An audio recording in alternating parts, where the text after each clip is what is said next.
네, 할렐루야. 오늘도 우리 하나님께서 좋은 날 주심을 감사를 드립니다. 네, 오늘은 사사기 19장 말씀입니다. 이제 사사기도 거의 이제 끝을 향해 가고 있습니다. 이제 사사기가 총 21장까지 되어 있는데 이제 19장은 두 번째 에피소드의 시작의 장이 되겠습니다. 사사기는 16장까지는 이제 이스라엘의 역사 가운데 사사들의 행적에 대해서 시간별로 이렇게 쭉 나열을 하면서 각 지파별로 있었던 그 사사들의 활동들, 그것이 지역적인 것이기도 하고 어떨 때는 이스라엘에 상당한 영향을 끼쳤던 그런 일이기도 하고 이러한 그 사사들의 활동들에 대해서 기록하고 있는데요. 그 다음에 이제 17장부터는 사사기 시대를 대변해 줄 수 있는 그런 두 가지의 에피소드에 관한 내용입니다. 그 중에서 우리가 17장, 18장에서는 우리가 보았듯이 미가의 신상사건과 그 다음에 단지파의 행위들, 단지파가 어떠한 존재였는지 그거에 대해서 17장, 18장이 얘기하고 있고요. 오늘 19장부터 21장까지는 이제 레위인의 첩사건이라고 하는 이 사건이 결국 이스라엘의 내전을 불러일으켜서 이스라엘의 민족들이 서로 베냐민 지파와 싸웠던 그 배경이 되는 내용인데 1장 사사기 1장에서는 정말 의욕 있게 이스라엘이 하나님의 백성으로서 유다 족속부터 시작을 해서 다른 모든 족속들이 하나님 주신 땅을 향하여 계속해서 점령하고 그 땅을 자기 것으로 취하고 믿음으로 도전했던 그러한 그 사회였는데 맨 마지막 이제 오늘 일어나는 19장부터 21장까지는 이스라엘 백성들이 서로 자기의 동족을 향하여 칼을 겨누고 베냐민 족속을 거의 진멸하다시피 해서 한 족속이 사라질 정도로 무너진, 그래서 처음에는 굉장히 좋았는데 사사기 맨 마지막 내용은 거의 너무 비참한, 같은 동족끼리 형제끼리 서로 싸우는 이러한 내전이 일어나는 것으로 사사기가 맞춰집니다. 그러면 왜 사사기는 이렇게 맞춰지게 되는가?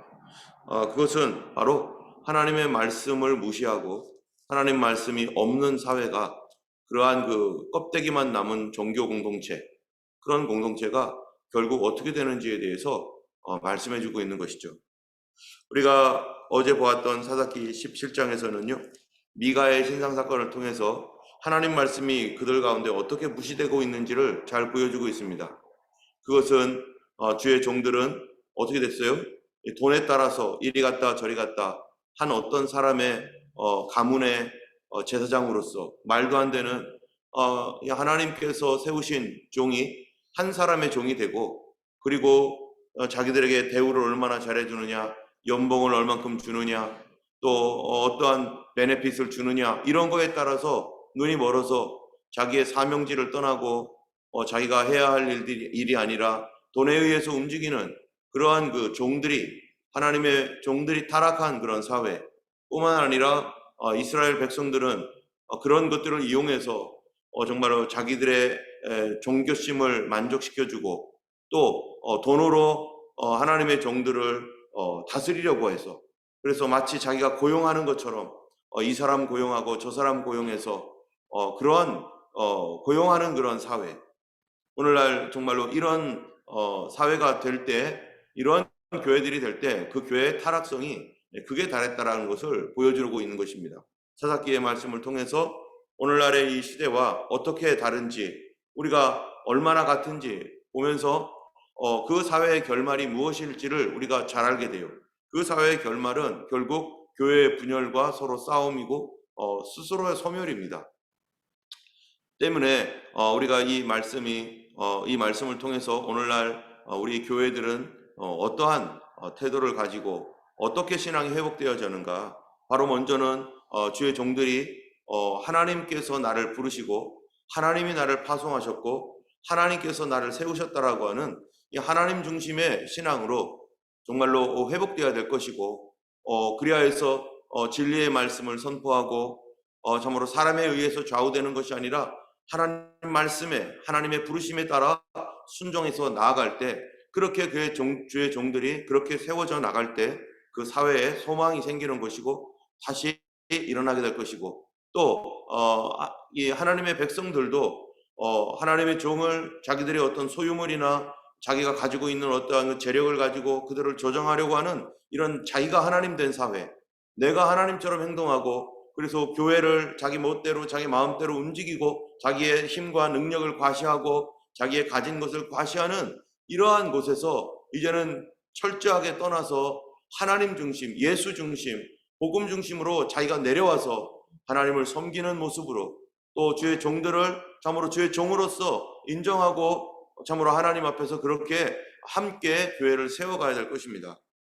또 오늘 본문에서 이제 사사기 19장은요 역시 마찬가지입니다. 그 시대에 다른 한 면이 또 보여지는데 이것도 주의 종에 관한 것과 그러한 그 주의 종들이 타락한 그런 사회를 아무렇지도 않게 여기는 그런 하나님의 백성들이죠.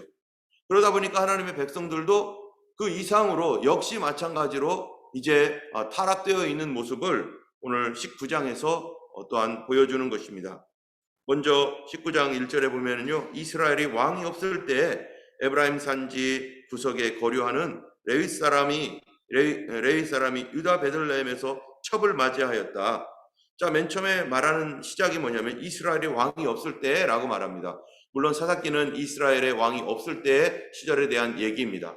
그런데 여기에 이스라엘의 왕이 없을 때라고 이렇게 얘기하고 있는 이 내용은 이스라엘의 왕이 없기 때문에 이런 일이 일어나고 있다라고 하는 것들을 한편 얘기하고 있지만 그러나 이스라엘의 왕이 있었을 때에도 동일한 사건들은 얼마든지 일어나고 있다는 것을 우리가 또 다른 열왕기상하, 역대상하를 통해서 우리가 보게 됩니다. 이스라엘의 왕이 없을 때라고 하는 그 말을 통해서 왕인 힘을 가지고 있는 존재이고 그가 중앙 집권적으로 그래서 왕 중심으로 세상을 다스릴 때 왕이 하나님의 종이 되어서 이스라엘 백성들을 정말로 말씀으로 바르게 양육할 수 있는 목자가 되어서 정말로 그들이 주의 종들을 보호하고 그들로 하여금 하나님 말씀을 가르치게 하고 또 주님의 종으로서 그들을 대우하고 또 전체 나라를 이렇게 하나님의 그 뜻을 받들어 순종하여 다스리는 그런 이상적인 왕이 필요한데 그런 왕이 없었기 때문에 이러한 그 일들이 일어나고 있다라고 하는 뉘앙스를 가지고 있지만 그러나 다른 성경으로 쭉 가보면 어때요? 왕이 있기 때문에 왕 때문에 나라가 망하고 왕 때문에 무너지고 있는 그러한 그 현실을 우리가 알고 있습니다. 때문에 우리는 이스라엘의 왕이 있건 왕이 없건 그건 문제가 되지 않아요. 왕이 있을 때도 타락하고 왕이 없을 때도 타락하는 그러한 그 존재라는 것이죠. 결국 어떻게 된다는 거예요? 이 인간의 중심, 인간의 심성이 영적으로 변화되지 않고 거듭나지 않으면 어떤 제도를 가지고 와도 아무리 좋은 제도도 어떻게 됩니까? 그것은요 파괴되게 돼 있어요. 이 땅에 오늘날 보면은요 무정부주의자가 있습니다. 정부가 필요 없다. 우리는 자유롭게 살고 우리 스스로 절제하며 스스로 자유롭게 자율적으로 할 수 있다. 그래서 자유를 막 강조합니다. 그런데 자유를 강조했던 그 사람들 나중에 어떻게 되죠? 자유를 강조했던 사람 방종으로 가가지고 자기 멋대로 하는 거예요. 우리가 정권을 잡으면 우리는 잘할 수 있어. 우리 스스로 잘할 수 있어. 우리는 자유를 위해 싸웠고 우리는 스스로 지성인이고 했던 사람들 하는 정치를 보세요. 지금 오늘날 우리 대한민국 정치를 어떻게 하나 보세요. 그 사람들이 자율적으로 민주를 위해서 싸웠지만 지금 어떻게 하고 있습니까? 더 나빠지고 있잖아요. 이게 뭡니까? 인간 안에 어떤 사람은 뭐 보수고 어떤 사람은 진보고 소용없어요. 인간 안에 있는 탐욕이 사람들을 똑같이 만들어버리는 거죠. 어떤 사람이 아무리 보수적이고 어떤 사람이 아무리 진보적이고 그 안에 그 내면을 들어가면은 인간은 동일하게 타락한 존재이고 인간이 거듭나지 않으면 어떤 사람도 하나님 앞에 소망이 없다는 것입니다. 이 땅에서 우리가 이 사람이 잡으면 이 사람이 다스리면 더 좋아질 것이고 저 사람이 잡으면 더 좋아질 것이고 라고 하는 그런 착각을 우리는 계속 가지고 살아가고 있습니다.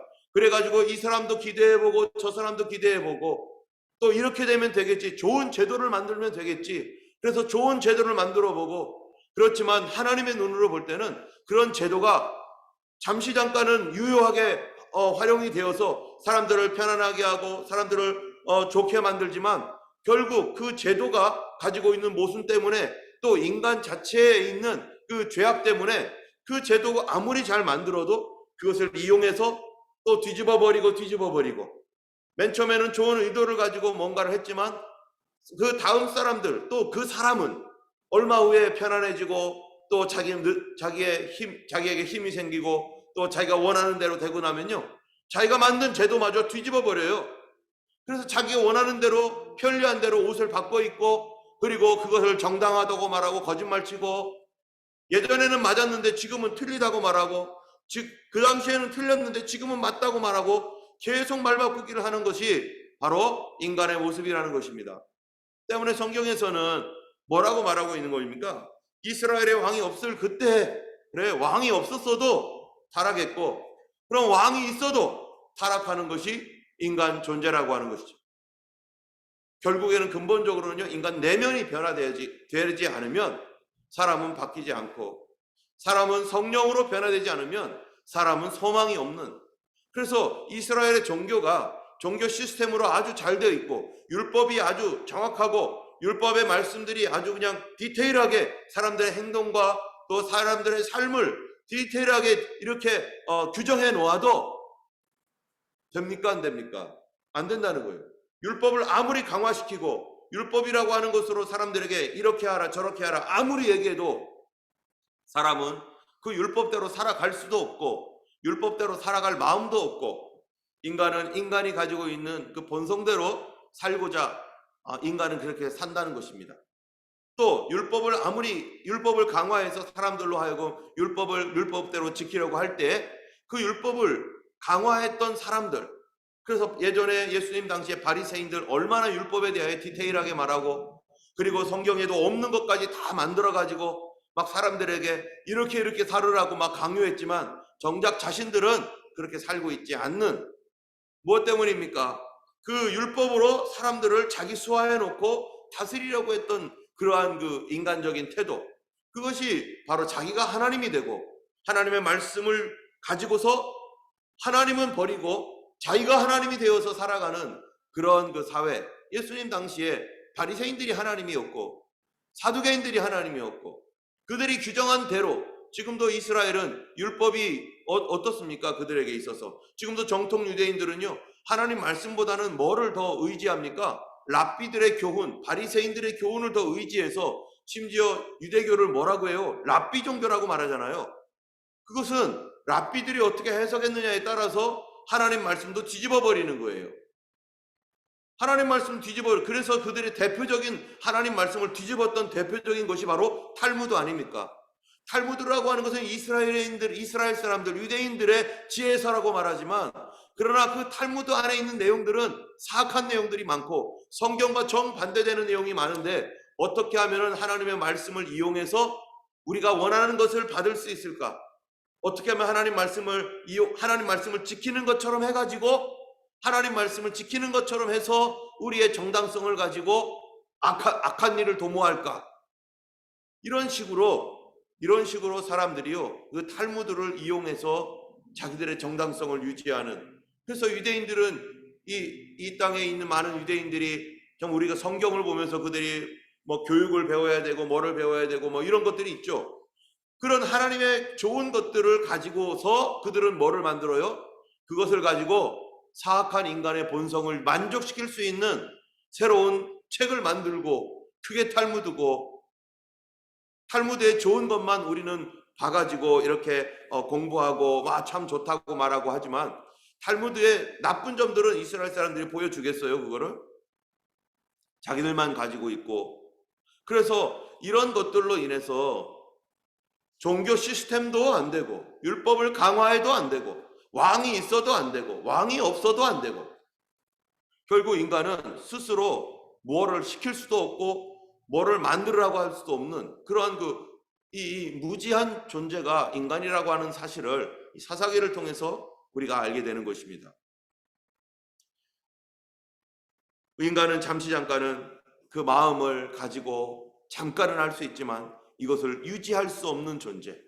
여러분, 우리가 지난주에 우리가 같이 말씀 나눴던 것처럼 왜 인간은 믿음을 유지할 수 없는가? 인간을 붙들고 있는 것은 도대체 무엇인가? 뭡니까? 하나님의 약속이고요. 그 하나님의 가장 강력한 약속이 무엇일까요? 우리 삶 속에서 가장 강력한 약속. 그것은요, 바로 영원한 천국과 영원한 지옥입니다.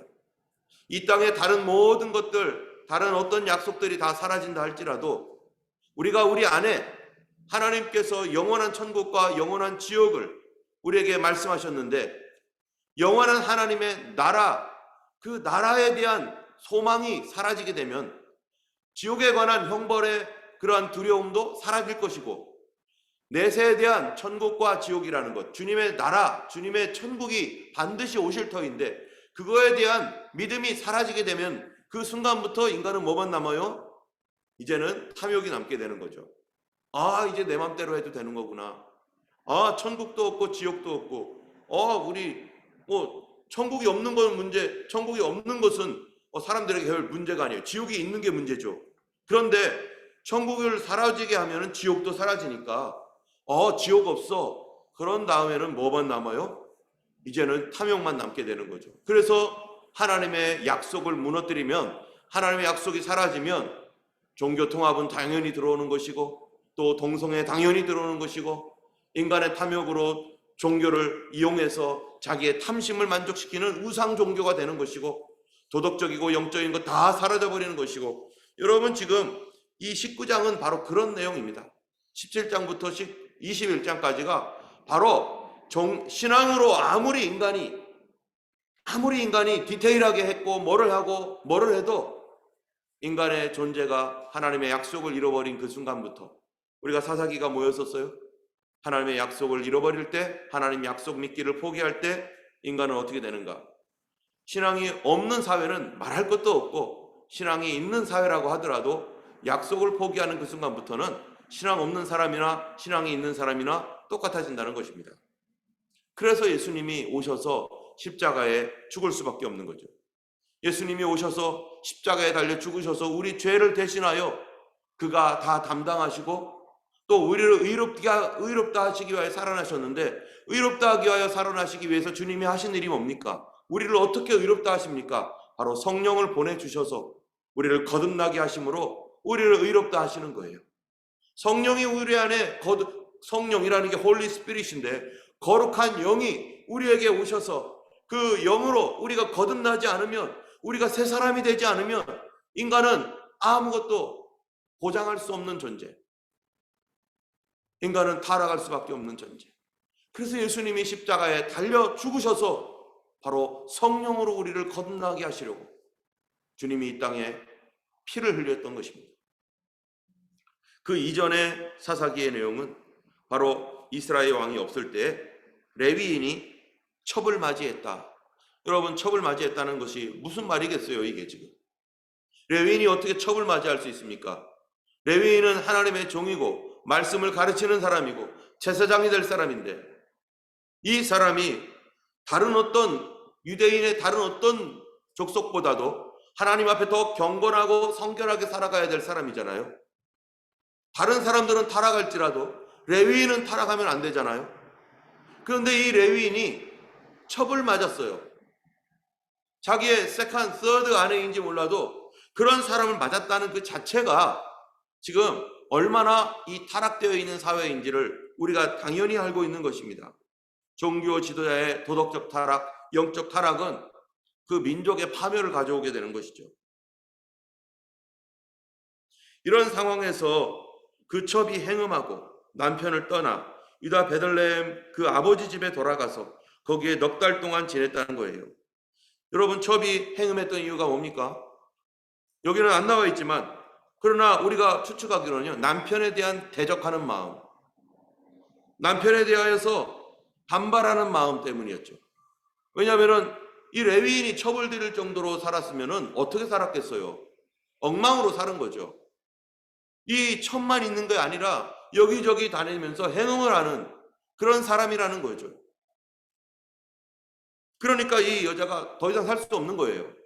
자기도 첩이기도 하고 더 이상 살 수도 없는데 목회자에게 첩이 있다는 거예요.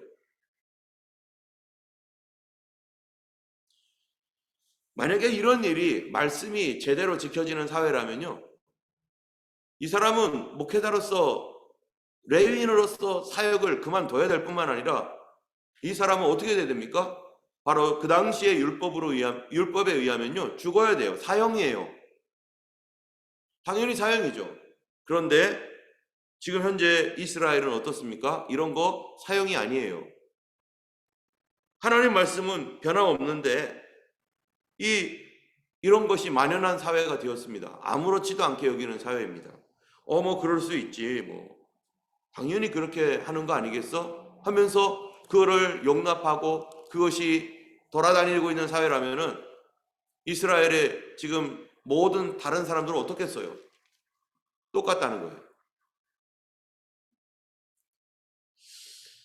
이런 사회, 이런 상황에서 이제 자기의 아버지 집으로 이 첩이 돌아가니까 그의 남편이 여자에게 다정히 말하면서 그 장인어른 댁에 가가지고 이제 데려오려고 합니다. 여러분, 만약에 이러면 우리 가정 안에서 만약에 이런 일이 있다고 해보세요. 첩이에요. 이것도 하나님 말씀을 범한 것이고 잘못된 것입니다. 그래서 이 첩이 안 되겠다 해가지고 아버지 집으로 갔어요. 그럼 아버지 집에서, 아버지 집도 믿음이 제대로 있다면, 신앙이 제대로 있다면 어떻게 하겠습니까? 야, 이거 우리가 하나님 앞에 잘못했기 때문에 이렇게 살고 있는 거구나, 너가. 우리가 하나님 앞에 이 첩으로 들어가는 이 죄에 대해서 우리가 회개해야 되고 하나님 앞에서 다시 우리 살자 하면서 그렇게 회개하고 돌이킬 수 있는 제사와 하나님 앞에서 그러한 그 회개가 일어나야 되는데 지금 어떻습니까? 그런 거 단 한 번도 없습니다. 왜냐하면 이 사회가 아예 그렇게 되어가지고 그냥 그게 당연한 사회, 그게 뭐가 문제인데 하는 그런 사회이기 때문에 오늘날 청년들이 동거를 하고 또 이 바람을 피고 애인을 만들고 뭐 이런 그 여러 가지 일들이 있을 때 여러분, 우리가 어떻게 여깁니까? 괴로워하고 힘들어합니까? 아니면 뭐 남들도 다 하는데 뭐, 이런 사회가 이스라엘 사회가 되어버린 거예요. 세상의 다른 가나안 족속이 그랬던 것처럼 똑같이 가나안 족속과 동일한 그런 사회가 되어버렸습니다. 이런 가운데서 이 4절에 보니까 그의 장인 곧 그 여자의 아버지가 그를 머물게 하매 그가 3일 동안 그와 함께 머물며 먹고 마시며 유숙을 했습니다. 이럴 때 정말로 우리가 잘못했다라고 하나님께 고백하고 나가야 될 때 다시 돌려보내겠다는 거예요. 다시 첩 생활해라, 다시 첩으로 가라, 이러는 거예요. 지금 이게 지금 상식적으로도 이해가 안 가는 그런 상황이죠. 그런 가운데서 며칠 더 유숙하고 더 며칠 더 유숙하고 이러다가 드디어 이제는 가야 되겠다 해가지고요, 집을 떠나서 갑니다. 가다 보니까 이제 자기 동네로 돌아가는데요, 이 얼마나 이중적인지 보세요. 12절에 보면은 이렇게 말해요. 11절 12절에 보면은 그들이 여부스에 가까이 갔을 때 해가 지려 하는지라. 여부스가 어디입니까? 이방 민족이죠. 여부스 족속이 있는 곳에 이제 그들이 가고 있어요. 이방 민족이 있는 곳에 가까이 가는데 해가 지려 하는지라 종이 주인에게 이르되 청하건대 우리가 돌이켜 여부스 사람의 성읍에 들어가서 유숙하십시다. 여부스 사람 그 동네, 옛날에는 뭐 이렇게 우리나라처럼 휴전선이 있고 뭐 그런 게 아니잖아요. 그냥 가서 그냥 여부스 사람 있으면은 보더라인이 있고 한 게 아니니까 그냥 대충 살아가니까 그 여부스 사람 집에 가가지고 우리 거기서 유숙합시다 하면서 그렇게 얘기를 하니까 이 레위인이 하는 말을 보세요. 뭐라고 하나? 주인이 그에게 이르되 우리가 돌이켜 이스라엘 자손에게 속하지 아니한 이방 사람의 성읍으로 들어갈 것이 아니니 기브아로 나아가리라. 이방 사람과 우리가 접촉하면 안 돼, 이런 얘기죠. 우리 이스라엘 사람하고 살아야지 성경에 이방 사람하고 교제하지 말라고 했잖아. 이런 얘기 하는 거예요. 아니 지금 그거보다 더 큰 일을 자기는 저지르고 범하고 그러면서 이방 사람과 접촉하는 것은 부정한 짓이야.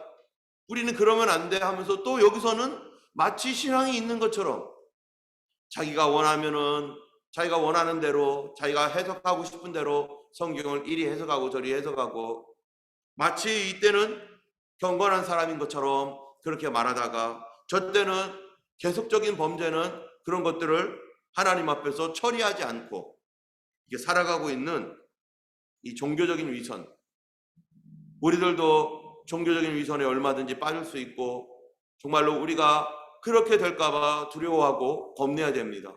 어느 것은 죄를 무시해버리고 발에 밟고 이 지하실에다 쳐넣고서 그러한 죄는 숨기고서 계속 살면서 어떤 때는 어떻게 해요? 자기는 그렇지 않은 사람인 것처럼 거룩하게 행동하고 정말로 경건한 것처럼 행동하고 하나님 없는 사람처럼 하는 어떤 그런 모든 것들은 숨기면서 뒤에서는 다 죄를 저지르고 똑같이 하면서 자기는 안 그런 것처럼 이렇게 살아가는 것이 바로 인간의 모습이고 종교인이라고 하는 이 종교의 영에 빠져 있는 바로 이스라엘, 종교 시스템 가운데 돌아가고 있는 그런 이스라엘의 모습인 것입니다. 그런 가운데서 결국 그 성읍거리에서 어떻게 해가지고요, 베들레헴 사람 어떤 마음씨 좋은 노인 하나 만났습니다. 마음씨 좋은 노인에게 들어가서 거기서 살고 있는데 기브아 사람들, 바로 같은 동족인데 유대인들이 와가지고요, 뭐라고 합니까? 그 저녁에 막 성문을 두드리면서 그 사람 내려놔라, 그 사람 데려와라, 뭐 하잖아, 우리가 관계하리라. 22절에 보니까 뭐예요? 동성애죠. 여러분, 이스라엘이 지금 동성애로 물들어 있습니다. 이 사회가 하나님이 가증히 여기고 있는, 그런 가장 가증하게 여기고 있는 그 일도 이제는 공공연하게 행해지고 있는 사회가 바로 이스라엘이라는 거예요. 사사기 당시에. 오늘날 지금 교회가 무슨 짓을 하고 있습니까? 호주교회도 마찬가지죠. 교회가 이 동성애자들에 대하여서 그 사람들의 인권도 있고 그 사람들 보호해줘야 되고 그 사람들도 하나님 믿어야 되는 거 아니냐? 물론 맞죠. 그 사람들도 인권이 있고 그 사람들도 하나님 믿어야 되고 그 사람들도 정말로 이 사람으로서 대우를 받아야 되는 거 100번 1000번 맞습니다. 그러나 하나님이 싫어하는 건 뭡니까? 동성애라는 죄입니다.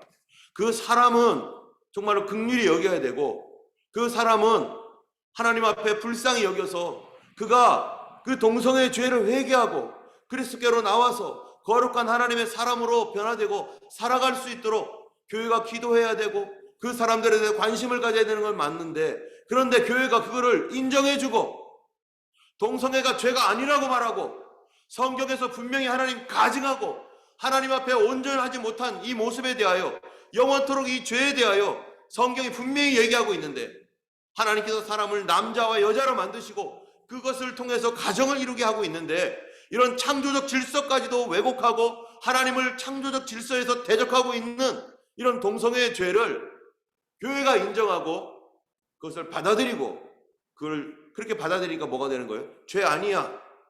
그러면 성경 말씀은 뭐가 되는 거예요?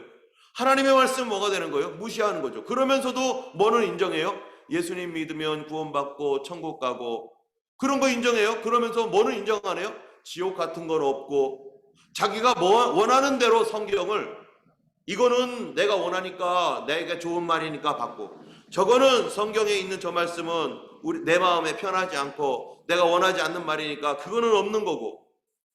이게 지금 누가 중심이 되어 있는 겁니까? 자기의 탐욕이 중심이 되어 있죠.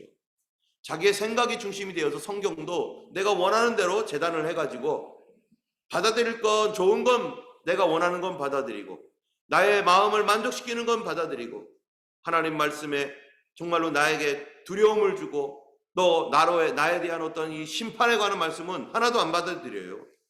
오늘날 교회에서 천국과 지옥을 잃어버리면 바로 죄에 대하여 죄책감이나 이 죄에 대한 회개나 이런 거 다 잃어버립니다. 이게 바로 타락한 사회, 타락한 종교.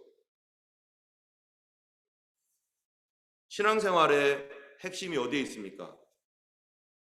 신앙생활은 나 잘 먹고 잘 살고 복 받고 우리 자녀들 잘 먹고 잘 살고 복 받는 것이 믿음이라는 것의 핵심입니까?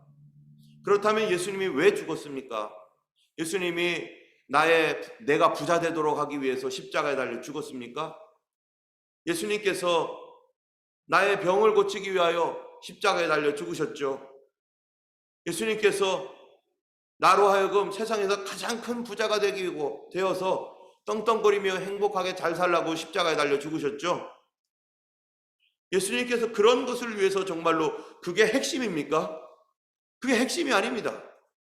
예수님께서 이 땅에 오셔서 십자가에 달려 죽을 수밖에 없었던 이유는 우리 안에 있는 이 탐욕에 의하여 하나님마저도 내가 원하는 대로 만드는 하나님, 그리고 내가 하나님이 되어가지고 성경도 원하는 거 원치 않는 거 내가 마음대로 재단하고 그래야 탐욕에 의하여 살아가는 그런 이 죄악, 하나님과 도저히 하나님과 함께할 수 없는 이런 타락된 심정과 탐욕으로 완전히 뭉거지고 마귀의 형상으로 바뀌어버리고 그러면서도 이중적이고 가증스러운 우리의 이 모습을 회개시키고 변화시키고 깨끗하게 다시 고쳐주시기 위해서 그런 상태로서는 영원한 지옥 형벌밖에는 영원한 쓰레기장에서 영원히 불탈 수밖에 없는 존재가 되기 때문에 그 고통에서 예수님이 건져주시고자 우리를 거룩하게 하시고 하나님이 우리를 부르심은 부정케 하심이 아니요 거룩케 하심이니 그러므로 주님을 부인하는 자는 하나님을 부인하는 것이다. 우리를 거룩케 하시는 하나님을 부인하는 것이다라는 것이죠. 그러므로 저버리는 자, 하나님을 저버리는 자는 그의 성령을 저버림이라.